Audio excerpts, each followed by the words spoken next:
ต่อท้าเอาขี้เหล้าบ่ดิโอ้โหเอาพูดเล็กๆพูดน้อยๆเนาะแมนป้าไม่เท่าพูดจนเมื่อยป้าโบ้จำได้เพื่อนพี่เช้าอยู่นี่นะอย่าพูดว่าอ้ายนะเอาแห้งอ้ายเนาะมาเลยป้าลงไปใช่ป้าเดี๋ยวนะก็มาแต่ไทยเห็นครับมาแต่เห็นงานกรุงเทพอ๋อเดี๋ยวมาว่า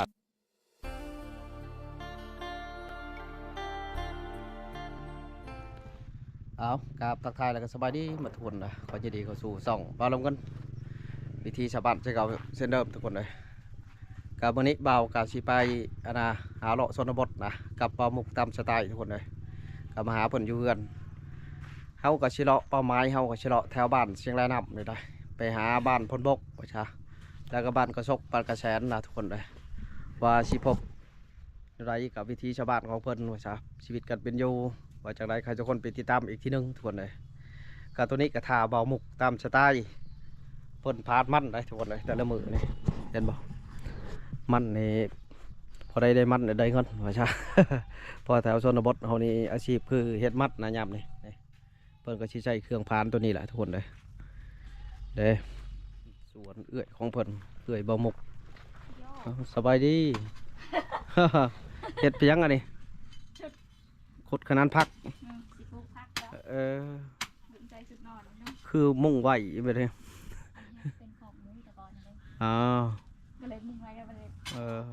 จิปลูกผักใช่ไปเลยเขาได้ผักจะเป็นไอ้เนาะผักบัวผักหอมอันนี้เนาะดุเนาะเจ้ากันเนาะบริยูเห็นแต่องยาพวกเคียมันแต่เศร้าๆคนไหนยางเคียไปเคียมาอยู่ใช่ปะแต่พุ่นก็จับจกมาคุดปีต่อไว้ใช่คนมันดุเนาะช้างฝ่าเลยมักแตกก็ไม่ทุกคนเป็นผักสวนครัวไว้ใช่ได้มีปุ๋ยของเรามากอันนี้มากยังขอหลอนมากหนำบ่บาดมากพักเนาะขนาดยังบริมีครูได้ไหมเนาะไม่หรือบ่เรือนไรยังเนาะแสดงว่าอยากได้อยู่เปล่าฮะอยากได้อยู่เปล่ายังซื่ออยู่เต้เอาเอื่อยเบาหมกทุกคนเอ้ยเงียบอยู่เต้เวลาที่ดีเขาหัวขวัญโอ้ยไม่อยู่ดอกมาจ้ะเอาทุกคนอันนี้เบามุกตามสไตล์อันนี้บ่นำกินจะว่านำได้พายไปกินสวัสดีเด้อส่งบาลงเงินวิธีชาวบ้านเด้อจักมือแล้วบ่ได้ลงกินหลายมือได้ จุดเขาเริ่มแล้วละโอ้ย FC เริ่มมาแล้วนี่มีผู้ใดสิเข้าไปเบิ่งยังเฮงดีแต่จึกเกินเงียบเลยเนาะครูได้เนาะตอนนั้นเนาะครูเลยไปทำกันเลยบอกจึกกะส่วนกับโอ้ยข้าเวียกนะพอดว่าแล้วศาสตร์ข้าเวียกได้เป็นจังนี้ชีแตงมีอ่ะป่จักเพียงพิยาเนาะทั้งมันทั้งไปยังเอาวันเดียวทางมาลุยใช่ไป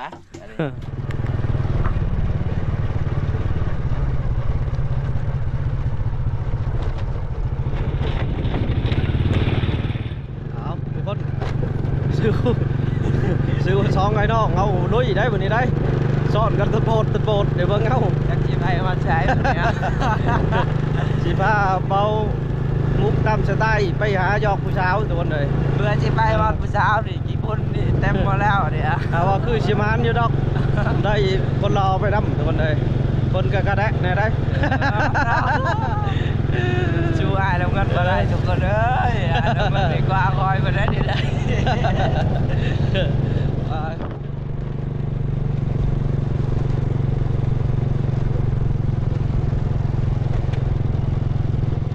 ไปทุกคนหอดบ้านเชียงแร่น้ำมาดิเชียงแร่น้ำเด้อวันนี้เด้อ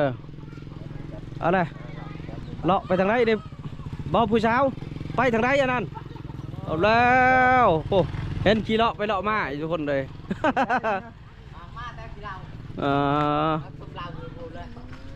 ไปหาเลาะมาวันนี้เอาวันนี้ผู้สาวเพิ่นไปใช้ทวนเลยอ้าวบัดเชียงแลน้ำเป็นบ้านที่อยู่ใกล้แคมป์เซ่ทวนเลยบ่มีไฟฟ้าได้บ้านเพิ่นเลยก็คือเพิ่นใส่โซลาร์กับแผงโซลาร์เซลล์ทุกคนเลยหน่อยแถวชนบทเอากระชิลินมาดีแล้วเอาเลยสดแซ่บกินอาหารยังเด้อ บ้านแคมป์เซ่เพิ่นป้าแล้วจั่วบ่นี่จั่ว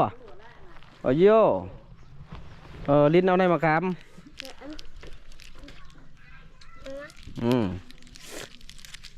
นี่ใหญ่มาพูดมาพี่ได้เนาะจะบอกเจอขนม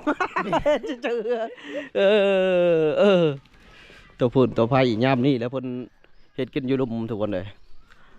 สบายขันยามฝนเพิ่นยังเฮ็ดกินอยู่ทั้งเรือนนะยังมีอยู่ได้นี่หงสีนี่หงสีที่เก่านี่เห็นบ่ทุกคนสีเขาสีนำโอ้หลายแต่ยุค40-50ไปแล้วผมแต่ดึกดำบรรพ์แต่ยุค90เบิ่งใหม่ไม่แกนเพื่อนแต่ส่งแต่เก่าแต่เดิมนี่เพิ่นสิปลุกแล้วเพิ่นสิเช็คออกทุกคนเลยนี่2 อันละ2-3 หลังเลียนกันเลยนะอันนี้เป็นเรือนไผ่ว่าซั่นนี่ตัวนี้ก็เป็นเรือนหลังใหญ่อีกเนื่องจากว่าลูกเต้าได้ลูกได้ผัวแหละเพิ่นสิขยายออกทุกคนเลยถือว่าขยายออกจากเรือนใหญ่มีห้องปั่นเขามีรถตู้พอได้เพิ่นยิงตามตาแห้งป้าใหม่เพิ่นให้คักเลยทุกคนเลยมีแต่ใบงามๆใหม่ไม่แคดเลยแป้นตัวนี้ทุกคนตัวคักหมู่บ้านนี่ก็ประมาณอยู่30 กว่าหลังคาเรือนทุกคนเลยอีกหน่อยคือลายแต่เฮ็ดยังนะเฮ็ดยังเด้คือพากันหุบแท้โอ้ขี้เหล้าเด้หั่นขี้เหล้าก็คือเอาขี้มันทุกคนที่เหลือจากเหล้าหั่นพ่อจ้าที่เพิ่นกองเอาเป็นเหล้าเรียบร้อยเขาก็สิไปกินส้มกินเมียงทุกคนไปสดถ้าเอาขี้เหล้าแล้วนี่ก็แผงโซลาร์เซลล์บักใหญ่ทุกคนเห็นบ่คู่กันจะบ่นี่ ป้าต่อท้าเอาขี้เหล้าบ่ดิโอ้โหเอาพูดเล็กๆพูดน้อยๆเนาะป้าไม่เท่าบนจุดเมื่อยแบ่งขี้เหล้าย่ำนี่แซ่บพ่อได้พูดเล็กๆน้อยๆได้สดได้ทุกคนเลยบ่นี่เพิ่นสิใส่พวกมักตัวแห่ใส่กล้วยว่าซั่นได้แล้วบ่นี่ใส่ละเมื่อละนี่ถ้าชนบทแบบนี้ได้ทุกคนเขาเอาเมื่อเด็กก็ไปหาครอบครัวแล้วก็เฮ็ดกินว่าซั่นได้ใช้มดแล้วบ่มันเจ้าของบ่นี่มดล่ะต้มตอยบ่หรือยาล่ะมื่นต้มไม้บ่จบเลยยังอันนี้เราเนี่ยน้ำซื่อได้เหล้าผู้ชิมมึงดูมุกจะขวดหนึ่งนี่ขอชิมหน่อยเพิ่นเจ้ากิ๊กในนี่รถใช่เด้เจ้าขายนี่จะขายขวดตัวไหนนี่ขวดเช้าก็พอกินเลยอันนี้เราหัวทุกคนเลยอันนี้เราต้มได้ตัวนี้เราห้างตัวนี้ห้างหัวตัวไหนน่ะหัวนี่สีเหลืองชิมหน่อยนึงเด้อจิชิมหลายลุกคนไหนนี่เราหัวเราต้มเองทุกคนเลยใช่นะสีล่องบางกันบ่เคยกินหลายปีแล้วพอกินแต่เหล้าขาวอันบ้านเฮาครับเหล้าขาวจีกันใช่โอ้เอาเครื่องโอ้ครับกินได้หมดเครื่องโอ้นี่คือสิไปแจ๊บ่ได้เลยเดียวเอาชิมของเพิ่นหน่อยนึงแล้วมาจะใช้ลุงโอ้ยมาแถวไกลๆนี่จากเมืองนาชกุนี่นะเมืองน่าจะไตไก่ๆนี่แซ่บป่ะกินได้หมดนะคักเลยเหรอเป็ดโนไม่เท่าจะเห็ดโนเฮาวันนี้เราบ่เป็นไม่เท่าเราต้มไม่แซ่บนะขวด20,000พอกินคุ้ม เพราะว่าเราต้มเบกนี่หายากกูมือนี่ชั่วร้ายเป็นเราของงานทุกคนเลย อันนี้นี่ เออ เป็นยกเก้าศูนย์ไปได้เหล่าเนี่ยสิเขาต้มเองอะไรเนี่ย ขักเนอ ปุกกักอะไร เออ 10 บาทน้ำเงิน อ๋อเดี๋ยวขอยันเมา ไว้ ขอยันเมา มาไหวอ๋อผู้สาวฟังเพลงทุกคนเลย บอกเพื่อนเช้า เพื่อนผู้สาวนี่นี่ โอ้ ป้อโตหมวนแท้มันนี่ หูเลยเพื่อน เออเฮ็ดนะเบามุกอย่าเข้าไปยองนี่แล้วเลยแล้วดิเปิดเพลงคักเลยเหรอ กินข้าวอะไรฟูอะไรโบแมนบอก ยังไงโอ้ทิป หมูกระดัดบันไดขึ้นเดือนกับอะไรเนาะ เฮลโลเฮลโลก็เกิบปลึกเลยเหรอ อันแล้วลงมาพี่นะ อ๋อเพลงม่วนนี่เหรอทุกคนเลย วัน อ๋อ ลงมาพี่นะ อันนี้เฮือนผู้สาวพังโอ้ก็หลักแดนคักเฮ็ดแนวเฮ็ดแนวบ่มุกบ่อยากไปทางใดแล้วดิเข้าก็เลยแล้วแหละ มาความเช้าจำมันแต่ เออเอาแล้วก็เฮ็ดให้มันมันเออ ลงมาพี่นะ ฮ่านตึกใจบ่มุกนะ ตาเนี่ยดูนี่นะ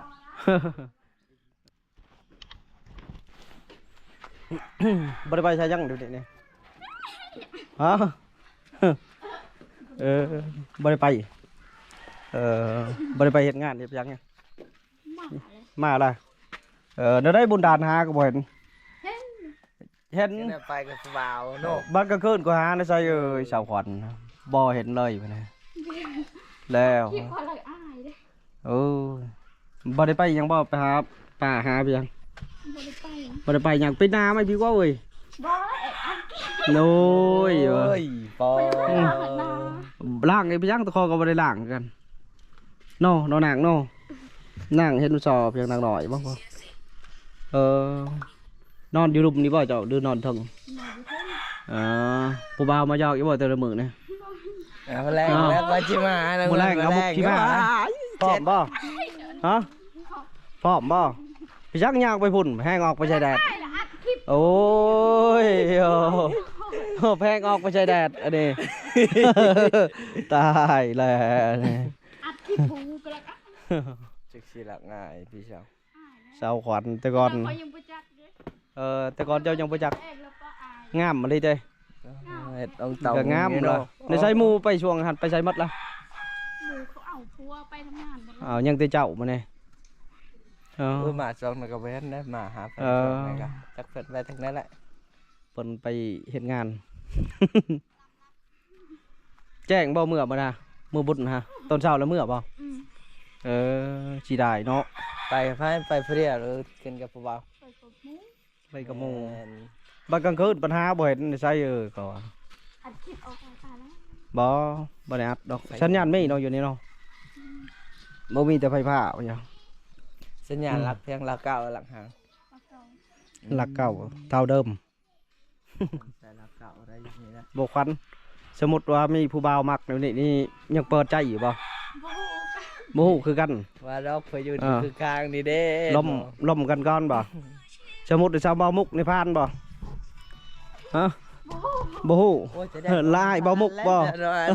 เราจะได้งอประมาณแล้ว ลายบ่าวมุกบ่ เบิ่งนี่บ่าวมุกนี่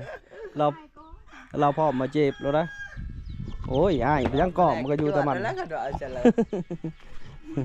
สาวขวัญบ้านเชียงแรน้ำบ้านเพิ่นนี่ป้าหลายทุกคนเลย ไปหาช้อน อ้าวกันเจ้ามาอยู่น้ำเล่าวนี่สบายเลย แน่มาแล้วเหรอ กุ้งก็ได้กินป้าก็ได้กิน ได้กินครบชุด หาเงินหาคำก็สบายทุกคนเลยหาป้าเนี่ยน้อยชาวขวัญเนาะ เพิ่นเอาหลังให้เบิ่งเลยทุกคนมื้อนี้เพิ่นปิ่นคางจังเลยเข่งนี่เข่ง อ้าวเดี๋ยวอัด อ้ายไปหยังให้ผู้บ่าวนะแม่เห็นใจผู้บ่าวนะตากพุ่นตากหยังมาบ่าวมุกยังได้เพชร โดนอยู่ตอนนี้เลย สองคน มาสองคนนี่บ่าวมุกเพิ่นอยากได้เพชร เอาแล้ว นี่บ่ เอาไปเช้าว่าเช้าว่า บ่เหรอจับได้มือซื่อๆโอ้ยจับได้มือซื่อ ฮะ ไปอ้าย อ้ายไผอ้ายอามุกนี่ อ้าย แม่แนว โอ อ้ายเนาะ ้ยอามุกเวนอ้ายเพียงบ่าวมุกนะ อันนี้ก็เป็นน้องสาวบ่เนี่ย อืม เวลาใหญ่เนาะ น้องสาวกำลังใหญ่อะไรเอื้อย อีก4-5 ปีนี่ก็เป็นสาวแล้วเหมือนกัน อืม น่าหัวแอ๊กๆจ้ะเวลาอาบน้ำอาบอยู่ไสบ่ควัน อาบอีเซ่ เอ้ยอาบอยู่เช่พวกอาบแล้วบ่ต้นเสานี่ เพื่อนอาบนั่นแหละ ไปปะไปนำกันปะ บ่ เอาแล้วเป็นไรเพื่อชิไปอาบน้ำอยู่เช่กันอันนี้ ใครละ โอ้ยได้จังหวะเลยได้ก่อนนะทุกคนนะไปอาบน้ำกันเลยอยู่เช่ ดีได้เนาะ เออสาวเชียงรายน้ำอ้ายคนนะชาวคอน พ่อแม่ไปใช้เนี่ยไปก้นมั่น พอ เนาะ เท่าไม่เท่าไปใช้อยู่ในนี่แม่ บอกแล้วชอบไปขายปลา ไปขายปลาแม่ได้ใช่ ไปเล่น แม่ไปลินอ๋อ ผู้สาวอยู่กองบ้านก็มีเจอ ไม่บ่ค่อยเลือกเอาเจ้าในบริเวณผู้สาวกลางบ้านนะ มักก็มักคนเดียวเอาแล้วมักคนเดียวกันก็มาแล้วเงินนี่ บ่ ไป บ่มุกมาเพื่อนบ่มุกเลือกมาผีเฮ็ดได้ใช่ พ่อผู้จะได้เพื่อนพี่สาวอยู่นี่นะ อยากรู้ว่าอ้ายเลย เอาแห้งอ้ายเนาะมาเลยไปลงไปใช่ปะ บ่ได้ อาบน้ำปะ เอาเบอร์มาดูบัตรลงมาได้โทรบอก บัตรลงแล้วโทรบอก จะได้เงินตัว โทรบอกลงไปอาบน้ำเด้อมาเนี่ยแลนมาเลยเฮ้ยอ้ายคักอ้ายแน่ทุกคนเดี๋ยวแต่เก้าเราก็ไม่ได้อ้ายได้เราไปเนี่ยตามาช่วงก่อน เบิ่ง นะ คลิปตัวเองก็ โว้กับบ่บังเลยเนาะ แนวอ้ายเนาะ แนวอ้ายทั้งวันแล้วจังไง เอาทุกคนเปิดอ้ายอ้ายยังต่อผู้สาวอ้ายเบามุกแล้วทุกคนเลย ผู้สาวอ้ายเบามุกแล้ววันทุกคนเลย ไป ใจจงใจจางกันไปเดือนนี่บ่ เด้ทุกคน ไปเดือนกันสิ เอากันอย่างเลาะไปเลยได้มันได้เบิ้งชีสำรวจเบังคักเพิ่นเคียนหาผู้สาวทุกคน แม่นี่ลอย อ๋อโอ้นี่ฮันเต้าเดือกดึงเดือกđủ đúng เอ้ยไฟสิเป็นทหารได้จนว่าอีกแบบ เป็นเจ้าเขียนกันเนาะเขียนหาผู้สาวเวียดเว้ย เวียด ใช่นะอยู่ในนี่นี่บ่ เวียดนามเดี๋ยวนั่นเอาไปก่อนเขียนต่อ เดี๋ยว เด้อ สิไปชง เชียงรายน้ำนี่ต้นเผาหลายทุกคนหลายกับหลายอยู่โซนนี่ทุกคนเลยโซนทั้งลุมทั้งกับว่าปานใดจุดหลักเลยเป็นบ้านเก่าบ้านแก่และเขตนี้ฮะ อันนี้จากร่าง ไม่ กาย ต้องเดิม 30เนี่ย 30 30 40ไปแล้วเนาะ แมนประมาณ30ป้าย ฝนเผาล้างก็ล้าง เรื่องของฝนกระทรวงเก่าดังเดิมเห็นบ่หลังเพื่อนเก่าๆแล้วทุกคนเลยเพื่อนแต่สมัยโบราณ ตัดขาวหวานเพิ่นระดับ30-40ก็เป็น โอ้มีจานดาวเทียมอยู่ได้เนี่ยจานดาวเทียมเขามันใส่แผงโซลาร์เซลล์เอาได้ทุกคนเลยที่ไฟชิงสูงแน่นี่เพื่อนทรงเก่าๆแล้วตัวนี้เพื่อนทรงเก่าโบราณนะในบ้านสิ่งแรกมีจังราคาเพื่อนในบ้านเขานะ หอด40พุ่นเนาะกว้างเติบแล้วบ่ กว้าง บ่มีแต่ไฟฟ้า บ่มีแล้วเขาก็หามาเสาเขาเอาเวทบดตอนบัดนะ อ๋อเอาเช้ามาแล้ว เออ เอาเด้มีโอกาสสิมีเด้ออ้าวทุกคนก็คือบ้านเพิ่นนี่มีแผนสิเอาไผเข้าแล้วได้ เดือนหน้านี่นะเพิ่นสิเอาหลักเอาหยังมานะก็ถือว่าเพิ่นก็รอคอยทุกคนเลยเพราะว่าคันมีเพิ่นมีไผในการดำรงชีวิตก็สิดีขึ้นว่าซะนะยามนี้แหละเพิ่นไปเวียกทุกคนนะไปเวียกไปงาน ไปไปหาคนมันว่าซะไปสวนของไผลาวยังแต่บางเรือนที่อยู่ซะเอาลูกว่านะเอาลูกน้อย ลูกบ่นอนครับมันตื่นยันจะปลุกมัน กินบ่ขนมกินได้บ่ มันเป็นหวัดกินบ่ เอาบ่กินก็จะเป็นหวัด เล็กน้อยเป็นไข่ได้ยามนี่นะยามหนาวนี่นะ ได้ลูกจักคนแล้วเจ้า ไอ้ลูกผู้เดียวนี่นะ เอากันจักปีแล้วกับผัวนี่ อยู่ในบ้านนั่นนี่บ่ อยู่บ่จังไรนี่นะ เจ้าเชียงรายนี่ผัวกับบ้านเชียงราย จังไรคือกัน สบายเนาะบ้านเดียวเนาะลมกันก็ง่ายว่าซะ เอากันจักปีล่ะ ได้ปีปลายแล้ว ก็ยังใหม่ๆเฮานอนเติบได้เนาะปีไปนี่ก็ อืม ก็ถือว่ายังใหม่อยู่ว่าซะได้ลูกผู้หนึงเอาบ้านเดียวลมกันง่ายอยู่ผู้สาวบ้านเดียวผู้บ่าวบ้านเดียวว่าซะ กินข้าวแล้วก็ยังหยอดใส่กันนะบางมื้อก็พากันไปเพื่อนหาหน่อไม้แล้วเนาะแต่เขาเป็นสาวเป็นบ่าวไปแล้วเนาะแนวเพื่อสิได้กันว่าซะลงทุนบ่แห้งเติบได้บ่บุกเด้ ตะกอยแล้วยังบ่มีวีแล้วตะกอยนี่ครับ เจ้ากระพึกวันนี้เด้อเอาสูตรเพิ่นนั่นไปใส่ ได้ เขาไปหาหน่อไม้ก็ไปนำ ใส่อยู่ได้ เออ โอ้ยแฮงอยากได้อยู่ตอนนี้แม่ตามมาอยู่ได้นี่ได้ เอาขอบใจอันนี้กับโบอยู่เนาะเพิ่นก็เนาะเพิ่นนี่ละอยู่แคมป์พุ่นโอ้เฮือนอันน่ะพอเท่าขี้ตบมาบ่โย โอ้จิตละไม้ได้ เห็นแต่เฮือนเพิ่นนี่สำนักงานเพิ่นอยู่วิให้ซะ เด้ไปอยู่แคมป์พุ่นเนาะ อยู่แคมป์พุ่นโอ้กกเผาทุกคนเลยโอ้ ให้บ่มุกขึ้นเอ้ย บ่ไหวดอก คือสิครับ มันก็บ่เป็นล่องดอกอันนี้นี่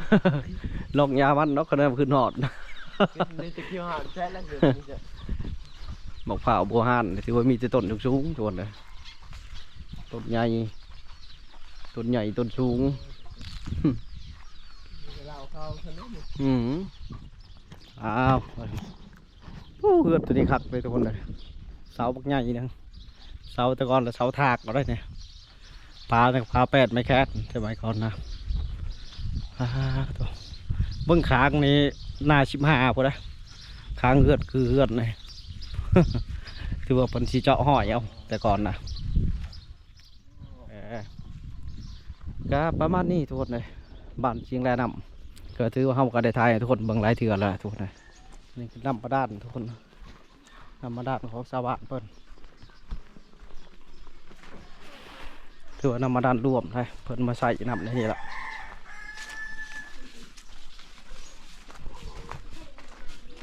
เด้เพิ่นก็เกี่ยมตักน้ำตักไหนจ๊ะเอ๋สบายดีชักเครื่องบ่โอเคเครื่องเจ้าก็ลายบ้านนะเนาะเอาจะมาแต่ไทยชื่อเดี๋ยวได้ก็ฮะชื่อเดี๋ยวเด้อ มีลูกสาวบ่อยู่นี่เนี่ย มาจากกรุงเทพฮะบ่มีลูกมีเต้า ยังโสดเนาะ ผัวก็ยังบ่มีเดี๋ยวนะ หาก็มาแต่ไทยเห็นครับ มาแต่เห็นงานกรุงเทพอ๋อเดี๋ยวมาวาดนะเดี๋ยวยังบ่มีครูมีเกียงทุกคนเลยไปจักปีละที่กรุงเทพเนี่ยบอกผู้สาวจักปีแล้วก็ฮะ ฮัลโหลจัดยานมีจัดยานปัดนายแล้วมาแต่ไทยนี่ก็ไล่กันเนาะยันว่าไล่แต่ผู้อยู่ในเล่า แต่ลังเสื้อสีขาวยังงาม เห็นลังก็พอแล้วเนาะบริไทยได้เจ้าบริเป็นนามาให้เดือดจอยงู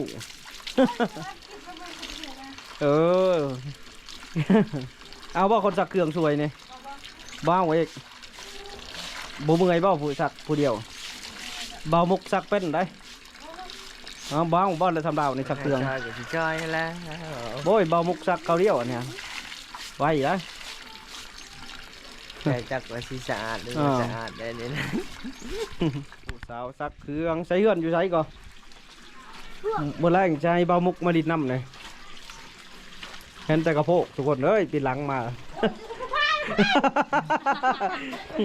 โย่เป็นมาเป็นแต่กระโปงมาเฉยเลยบังนาดีกว่าให้FCบังนะให้ว่ากันเอาตายทุกคนเลยบังนาเพิ่นก็ มาเมื่อนาเมื่อไหนเป็นอะไรเป็นอะไรเป็นดาวมหาลัยนู่นแหละ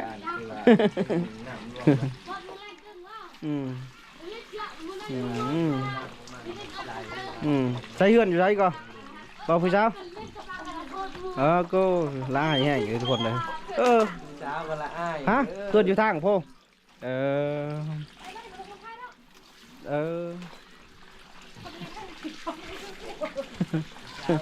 ลองพูดไทยอยู่ด้วยฮะบคนเล่าจะยันว่าเจ้าบ่เป็นนามาดีเนาะเบาเป็นอะไรทุกคนไปก่อนมาดิโอ้ยเบาเขาไม่ได้ไทยแกะมะขามเนาะ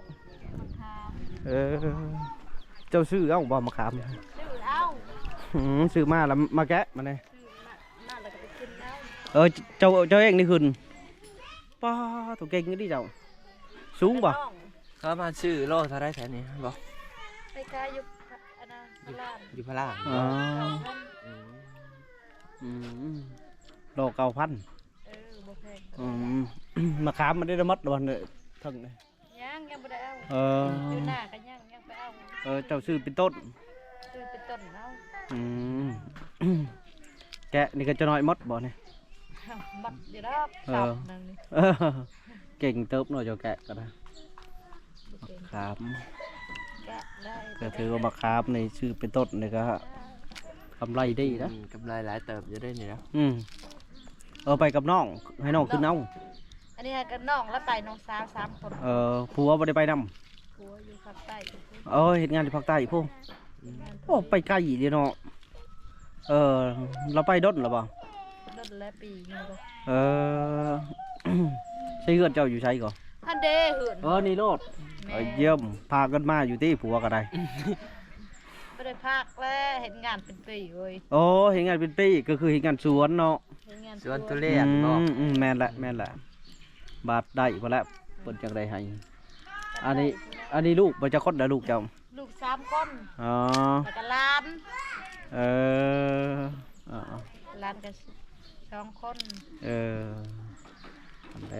ลูก2-3 คนจะน้อยก็ลูกสวยใหญ่เติบได้ติลูกนี่ นี่ก็แม่ ผู้อุ้มหมานี่ ก็อุ้มมาแม่นหมดพี่ลูกเรา ลินอยู่ ใหญ่เติบแล้วเนาะเอาขนมกินบ่ขนมกิน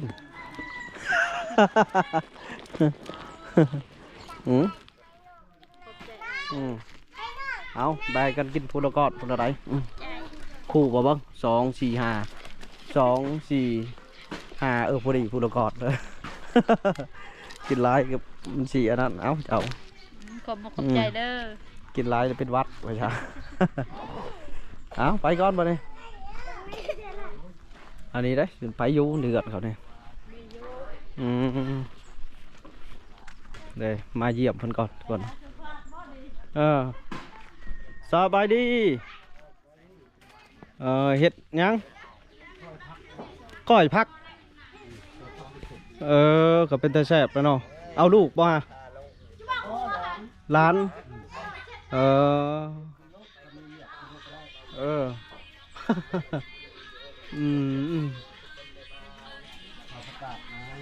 เจ้าเป็นพ่อเปล่าเอาเด้ทุกคนมาเยี่ยมยามเพิ่นก็เฮามาเรื่อยๆอยู่แต่เก่าก็ลูกนอดเนาะผู้น้อยฮะแต่ว่านี่อะไรปลูกผู้ใหญ่ไปทางไรบ่ไปลินมดยังบ่ได้ครูอยู่เนาะคอยก็ลง YouTube ให้เจ้าอยู่ได้ยังบ่ได้ครูยังบ่มีครูอยู่ทุกคนเลยเฟซเจ้าก็มีบ่ชื่อเท่าไรก็ชื่อเฟซเพื่อผู้บ่าวอย่าผู้ถึกใจโจล้มกันเอานางหักน้อยนางหักน้อยเป็นภาษาลาวบ่ตัวไทยนั่งหักน้อยชื่อเพชรเพิ่นเด้อทุกคนเด้อลองกดหาเบิ่งเบิ่งโทรทัศน์ก็ได้บ่บัดข้าวนำจำป้านี่ได้ชื่อกินบ่อยู่นี่ สิหาทองสร้างสวยเขาบ้างสิหาติดต่อบ้างมาถ่ายเราหลายเถื่อแล้วก็เข้าเราก็ซื้อเย็ดหน้ากับบริเฮ็ดเนาะ ชื่อตลอดเลย บ่มีหน้า อืมเดี๋ยวครับบ่ได้สวยครับ ตั้งนานเลย ก็คือเฮามาสัมภาษณ์หลายเถื่อทุกคนยังบ่มีผู้ใหญ่จะได้ติดต่อมาว่าซะเฮาก็เลยกับบ่มีทุนนะว่าซะเดี๋ยวมีช่องทางว่าซะเฮาก็มีผู้มาช่วยก็สิมาช่วยน้องเพิ่น ก็คือเพิ่นบ่เฮ็ดให้เฮ็ดหน้าว่าซะอาศัยหาเงินก็ซื้อก็กินไปมันละว่าซะ ชื่อทุกแนว แม่ก็บ่มีบ่มีเนาะมีแต่พอผู้เดียวทุกคนขออนุญาตเบิ่งเพิ่นเฮ็ดกินชุบผักเด้ ซอยพัก ได้สิชุบเอาบ่ บ่ชอยชมกับพี่ชม อ๋อเฮ็ดชมขาลูกเขาฆ่าลูกเขา เออ เขาไม่เวียกเลยเนี่ย แนมละ เจ้าก็เฮ็ดทุกอย่างเนาะว่าซะยังจะคนอยู่ในเรือนของปันนะ เพียงวันนี้ ผู้เดียวนี่ลูกสาวผู้หนึงก็ไปเฮ็ดงานหรือบ่ ไปเลยนะบ่คล้องหรอก บ่คล้องไปบ่ได้เงินบ่ พ่อกุ้มกับตัวเอง เออ เห็นว่าแล้ว นั่นเนาะ ก็เลี้ยงใช้ชีวิตเองยันว่าเราสิหามาทุกทีก็บ่แม่นเนาะเด้ทุกคนต่อแต่เพิ่นนี่แล้วว่าซะตัวผู้เดียวเพิ่น บางคนก่อน มาคือกินกีซ่ามาใกล้ เนาะเว้นแม่นเราต้องเบิ่งกันข้างแน่จ้ะ อะไรนี่คือก่อน แต่ก่อนเอาบ้านใดก่อน ในบ้านนี่แหละ ในบ้านนี่สูบยาเหมาะยามา เอาตัวเป็นอาชีพบ่ โอ้ยแล้วนะเนาะแล้วนะแม่นครับ เงินผู้เคยเงินหลัง กูกะว่าสิอยากสร้างอยากสาเนาะเอากับเป็นเรือนเป็นซ่านตั้งใจว่าซะสร้างสากะ เอาได้ เป็นกำเมียน แม่นพาดเอานี่ครับตั้งต่อเที่ยวสูบยาเสพติดนี่ก็ย่อบ่ไหว้ให้เป็นภาระเติมบ่ว่าสิมาสร้าง บ่เอาดีกว่า แม่ความเจ้านะ มีสิยุบ่ฟังยังบ่เข้าใจนี่บ่ได้ทำข่าว แม่นเป็นโสดอยู่ดี เป็นโสดอยู่ดีกว่าเนาะเอาแม่นแล้วแหละว่าจ้ะ เพิ่นพ่อมาได้ทุกคนเลยเอาไปก็เด้อมื้อนี้เด้อมีหยังก็สิประสานงานหาว่าจ้ะเอาทุกคนก็สำหรับเลาะบ้านเชียงรายนำนะก็พวกของเพิ่นเฮากันมาถ่ายหลายเทื่อละเฮาก็อยากช่วยเพิ่นอยู่เฮาก็บ่มีทุนทุกคนเลยถ้าว่า FC ท่านใดก็อยากช่วยเหลือว่าจ้ะก็ติดต่อมาทางเฮาได้เด้อก็พวกเพิ่นนี่ก็ถือว่าบ่มีแห้งอย่างเดียวทุกคนเลยให้หน้าก็บ่ได้เฮ็ดว่าจ้ะก็ซอกมาหากินไปเท่านั้น เฮานี่ก็มันบ่เพียงพอ บ่มีแล้ว ซอย จ้ะ เพิ่นเนาะ แม่น ถือว่า ก็ เฮาก็อยากซอยอยู่แต่เฮาก็บ่มีนะ แม่น บ่มีทุนบ่มีฮ้อนถือว่าเงินเดือนก็บ่มี เฮ้ยกลุ่มตัวเองก็บ่แห้งเอ้าก็คลิปนี้เฮาก็สิกราบลาพี่ลาน้องทุกคนเฮาก็บ่มุกเฮาก็สิไปอีกบ้านข้างหน้าคลิปนี้ขอว่าสบายดีเอาบ๊ายบาย